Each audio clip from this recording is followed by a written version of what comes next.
आणि मग जर त्यांनी बॅलन्स शीट तपासला असतं तर मगाशी महाराजांनी जो उल्लेख केला त्याच्यावरनं नर्मदा आयुक्तांच्या लक्षात आलेलं असतं की 10-15 कोटी रुपये इकडे तिकडे झालेले आहेत. म्हणजे संस्थेकडे पैसा असताना सुद्धा जागा विकायची काही गरज नाही. आणि मग अशा पद्धतीनं धर्मादाय संस्थेचे पैसे खाजगी कामासाठी कसे काय वापरले जातात, कुठल्या तरी कंपनीमध्ये अनसिक्युअर लोन म्हणून कसे घेतले जातात. आणि त्यामुळं माझं या न्यासाच्या विश्वस्तांना अजूनही हात जोडून विनंती आहे की हा व्यवहार त्यांनी रद्द करावा ताबडतोब. अन्यथा आर्थिक गैरव्यवहाराच्या पोटी त्यांच्यावर आम्ही गुन्हे दाखल करू आणि त्यांना तुरुंगात धाडल्याशिवाय सोडणार नाही. कारण आणि गोखलेंना सुद्धा आमची विनंती आहे, तुम्ही या फंदात पडू नका. 1 तारखेला महाराजांचं उपोषण सुरू होणार आहे, त्याच्यापूर्वी तुम्ही तो व्यवहार रद्द करा. आणि तो रद्द व्यवहार केला नाही तर आम्हाला पुढचं पाऊल उचलावं लागेल. महाराजांच्या उपोषणाला संपूर्ण देशभरातून पाठिंबा मिळणार आहे आणि त्याची किंमत सरकारला म्हणजे केंद्र सरकारला, राज्य सरकारला चुकवावी लागेल. त्याचबरोबर महापालिकेच्या आयुक्तांना माझी विनंती आहे की कशा पद्धतीनं तुम्ही परवानगी दिली, काय कागदपत्र तपासली. या पुण्याचे खासदार असतील, केंद्रातले मंत्री मुरली मोहोळ यांना माझी विनंती आहे, तुमचा संबंध याच्यामध्ये असो अथवा नसो, जर खरोखरच तुमचा संबंध नसेल तर पुण्याचे खासदार म्हणून तुमच्या मतदारसंघातला एक अत्यंत संवेदनशील विषय आहे, याच्यामध्ये पुढाकार घ्या आणि महाराज उपोषणाला बसण्यापूर्वी हा व्यवहार रद्द करण्यासाठी राज्य सरकारकडं पाठपुरावा करा. ते तुमचे जे काही पूर्वाश्रमीचे मित्र आहेत गोखले त्यांना सांगा व्यवहार रद्द करायला सांगा. अन्यथा आणि सोमवारी जाऊन महापालिकेमध्ये जाऊन तिथं काय काय भानगडी कुणी काय काय केल्यात ते तपासा. याच्यामध्ये अरे पुणे हे विद्येचं माहेरघर आहे. इथं महाराष्ट्राच्या कानाकोपऱ्यातनं, देशाच्या कानाकोपऱ्यातनं पोरं शिकायला येतात. आणि अशा परिस्थितीमध्ये इथं जर का विद्यार्थ्यांना 1 जूनपासून इथनं येऊ नका, हे हॉस्टेल बंद केलेलं आहे असं सांगून बेसारा करता, खरोखरच कुणाला काय वाटत नाही का? आणि त्यामुळं माझी विनंती महाराष्ट्राच्या मुख्यमंत्र्यांना आहे, मुरली मोहोळना आहे आणि सरकारला सुद्धा गोखलेंनाही आहे की हा व्यवहार रद्द करा. आणि या विश्वस्तांना माझी विनंती आहे, अजूनही आम्ही संयम सोडलेला नाही. तुम्ही गोखले आणि तुम्ही बसा, 30 तारखेच्या आत व्यवहार रद्द करा. अन्यथा आर्थिक गैरव्यवहाराचे गुन्हे आम्ही तुमच्यावर दाखल केल्याशिवाय सोडणार नाही. म्हणूनच तुमच्या माध्यमातून त्यांना मी आवाहन करतोय की पुढाकार घ्या, मनासारखं होईल असं वर बोलू नका. गोखले हे तुमचे पूर्वाश्रमीचे मित्र आहेत, तुमच्या शब्दावर नाहीत, मला माहिती आहे. सगळं जास्त बोलायला लावू नका. तेव्हा तो व्यवहार रद्द करा एवढीच माझी त्यांना विनंती आहे. आणि मग व्यवहार रद्द नाही झाला तर मग गव्हाबरोबर किडासुद्धा रगडला जाईल 30 तारखेनंतर, हेही सांगतो.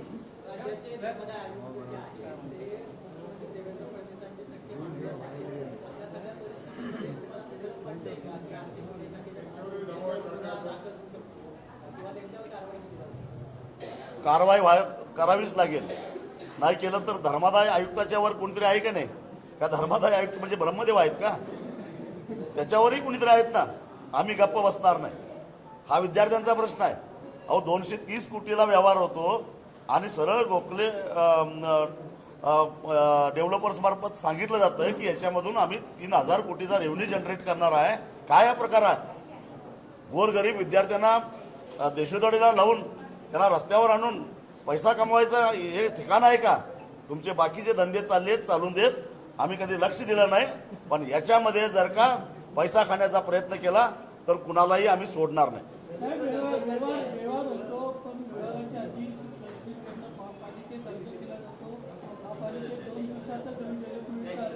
हे सुरुवातीलाच म्हटलं की हे सगळं संशयास्पद आहे. आता ह्या 2 संस्था मुरलीधर अण्णा मोहोळने खरं तर त्या बिरेश्वरला आणि याला पण विचारलं पाहिजे, बुलढाणा अर्बनला, तुमचा काही संबंध नसेल त्यांचा खरोखरच तर त्यांनी विचारलं पाहिजे. कारण ते सहकार राज्यमंत्री आहेत आणि माझ्या माहितीप्रमाणे दोन्ही संस्था या मल्टी स्टेट आहेत, त्यामुळं केंद्र सरकारच्या अखत्यारीतल्या आहेत. त्यांनी विचारलं पाहिजे की अशा प्रकारे मंदिराला घाण ठेवून कर्ज कसं काय दिलं जातं याची चौकशी का केली जाऊ नये, हे मुरलीधर अण्णांच्या मनात पाप नसेल तर त्यांनी त्याची चौकशी लावावी.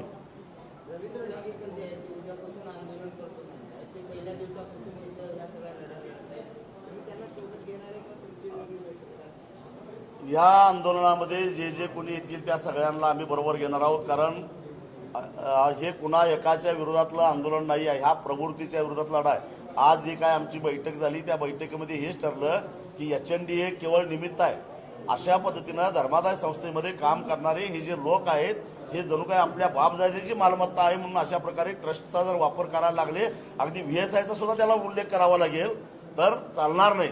धर्मादाय संस्था या धर्मादायच असतात, त्या सार्वजनिक मालकीच्या असतात आणि केवळ आपण विश्वास झालो म्हणजे मालक झालो असं समजू नये. आणि त्यासाठी एक व्यापक कायदा मध्यंतरी सरकारनं जी दुरुस्ती केली ती फारच तोकडी आहे. एक कडक कायदा केला पाहिजे जेणेकरून याच्यामध्ये अपहार करणारे तुरुंगात गेले पाहिजेत. यासाठी सुद्धा आज आमची सविस्तर अशी चर्चा झाली आहे.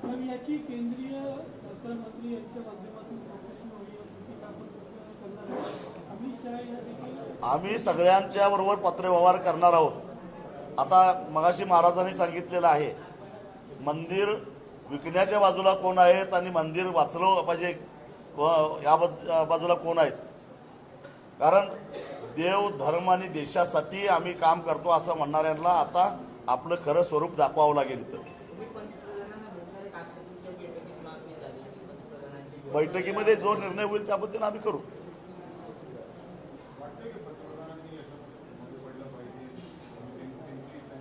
मला असं वाटतं की पहिल्यांदा राज्य सरकारनं पुढाकार घेऊन धर्मादाय आयुक्तांना आदेश दिला पाहिजे की हा व्यवहार रद्द करण्याच्या संदर्भामध्ये कारवाई करा.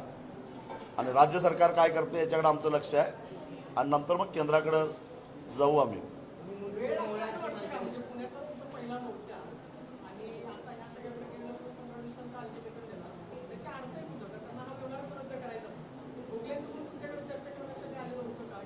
भलं मोठं घबाड आहे, सोडायला जरा मानसिक तयारी ठेवावी लागते, तेव्हा त्यांना मानसिक तयारी करून द्या.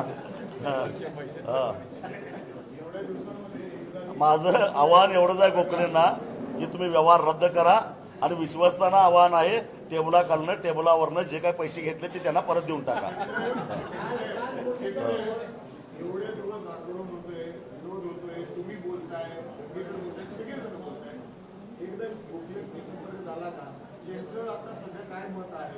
आता गोखलेंचा संपर्क होत नसला तरी सुद्धा आम्ही प्रयत्न करू त्यांच्याशी, कारण आम्हाला वाद वाढवायचा नाही आहे. आम्हाला हे बोर्डिंग चालू करायचं आहे, आम्हाला इथं विद्यार्थ्यांना शिकवायचं आहे.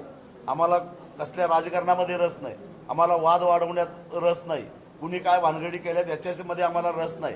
हे बोर्डिंग पुन्हा पूर्वीप्रमाणे चालावं आणि त्याला महाराष्ट्राच्या कानाकोपऱ्यातून येणाऱ्या विद्यार्थ्यांना शिक्षण मिळावं आणि इथं येणाऱ्या भाविकांना मंदिरामध्ये दर्शन घेता यावं, भक्ती करता यावी, अशी परिस्थिती निर्माण करावी यासाठी आम्हाला रस आहे.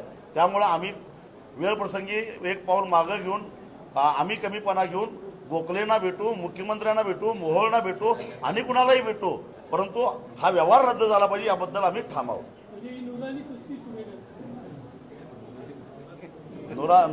नुरानी नव्हे नुरा कुस्ती कशी असते हे दाखवलंय की 4 दिवसात. 4 दिवसात कळालंय नुरा कुस्ती कशी असते.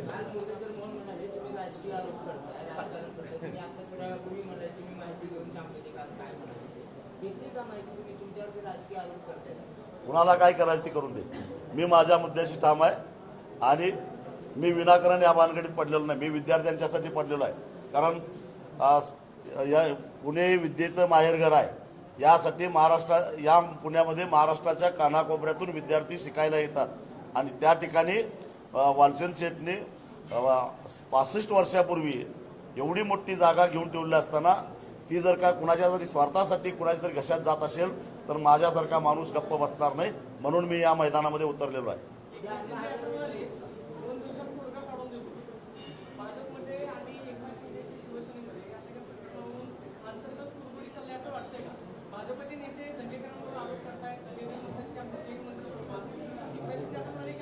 कुणाच्या कोंबड्यानं सूर्योदय होतोय आम्हाला काही माहित नाही.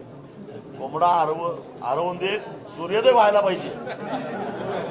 कोंबडा कुणाचा का हरवना, सूर्योदय झाला पाहिजे या मताशी आम्ही आहोत. त्यामुळं शिंद्यांचा कोंबडा हरवून दे, नाहीतर मोहोळकरांचा हरवून दे. सूर्योदय झाला पाहिजे, आणि सूर्योदय नाही झाला तर आम्ही सोडणार नाही. मुख्यमंत्र्यांनी सांगितले की मुख्यमंत्र्यांनी पाहुण्यांना एक फोन करावा, एवढंच करावं. होय, पाहुणे मग दुसरं कोण. चला, ओके.